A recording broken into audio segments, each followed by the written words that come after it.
in the city that never sleeps, where power and money have always ruled the skyline, a quiet revolution just happened.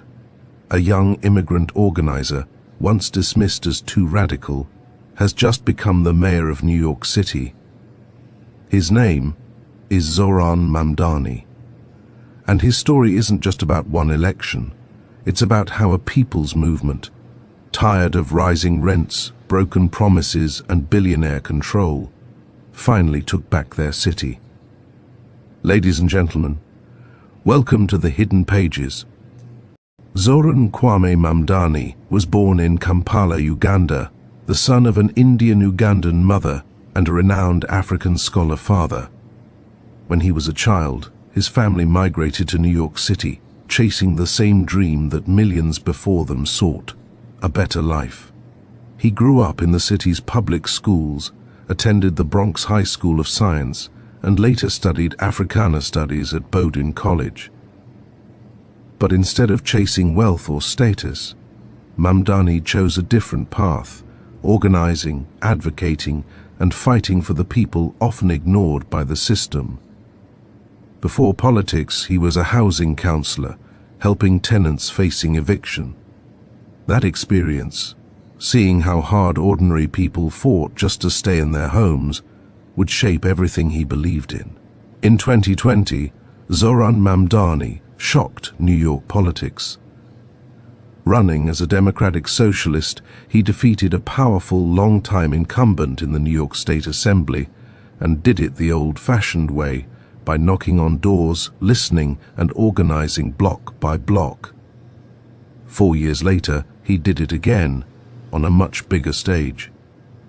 When Mamdani announced his run for mayor of New York City, few in the political establishment took him seriously. But his campaign was unlike anything the city had seen in decades. He didn't rely on billionaires or corporate donors. He relied on people. Thousands of volunteers from Queens, the Bronx, Brooklyn, students, immigrants, delivery workers, and families tired of struggling to survive. Together, they built a movement, one centered around a simple but powerful idea: make New York affordable for everyone again.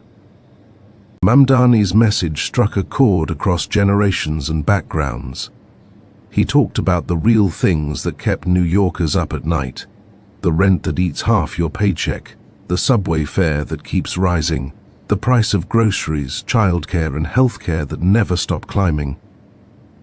His policies weren't just slogans, they were lifelines: freeze rents on stabilized apartments, make city buses free, build public housing that people can actually afford, raise the minimum wage to a living level, tax the wealthy to fund childcare and social services. He became the voice of those who felt unseen: the working class, the immigrants, the young, and the struggling middle class. To them, Mamdani wasn't a politician. He was one of them. But not everyone celebrated his rise. The billionaire class, real estate developers, and political elites saw him as a threat to everything they'd built.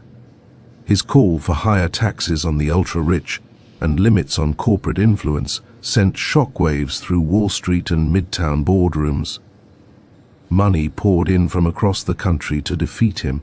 Attack ads called him too radical, too risky, even dangerous for business. But every attack only made him stronger.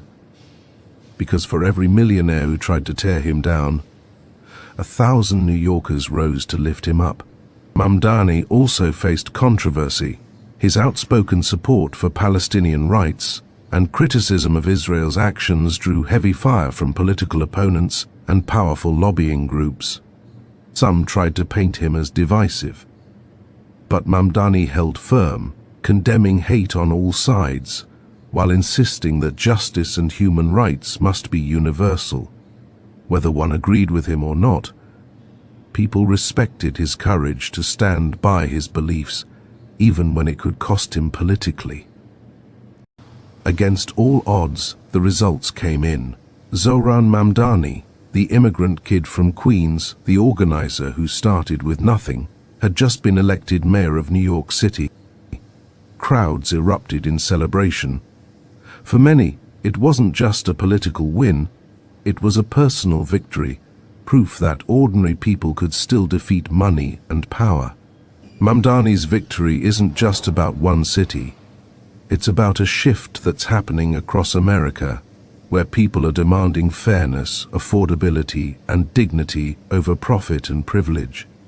His success shows that real change doesn't start in billion-dollar campaigns.